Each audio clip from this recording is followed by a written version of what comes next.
Hi friends, எல்லாருக்கும் வணக்கம். இன்றைய நாள் இனிய நாளாக இருக்க எல்லாருக்கும் பிரார்த்தனை பண்ணிக்கிறேன். ஓகே ஃப்ரெண்ட்ஸ், வாங்க இன்றைக்கி ஒரு ஈவினிங் ஸ்நாக்ஸ் தான் பண்ண போகிறோம். ரொம்ப சூப்பர்பான ஈவினிங் ஸ்நாக்ஸ். நீங்கள் இதை செஞ்சு கொடுத்தீங்கன்னா பசங்க கண்டிப்பாக உங்ககிட்ட வாரத்தில் 2 தடவையாச்சும் கேட்பாங்க.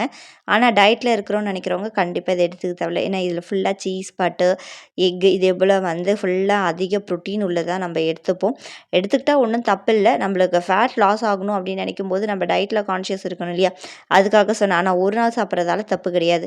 இந்த காலிஃப்ளவரில் நம்ம வெறும் இந்த காலிஃப்ளவர் இலைகளை வைத்து தான் சூப்பரான ஸ்நாக்ஸ் செய்வோம்.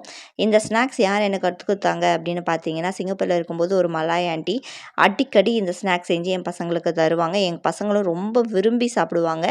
இதோட வீடியோ ஃபுல்லாகவே நான் லிங்க்கில் கொடுத்துருக்கேன், கீழே பாருங்கள். கண்டிப்பாக மறக்காமல் செக் பண்ணி பாருங்கள். உங்களுக்கு ஃப்ரீ டைமில் இருக்கும்போது சூப்பரான ஸ்நாக்ஸ், கண்டிப்பாக ஹெல்த்தியான ஸ்நாக்ஸும் கூட. பசங்களுக்கு சொந்தங்கள் தொடர கண்டிப்பாக சப்ஸ்கிரைப் பண்ணுங்கள். நன்றி.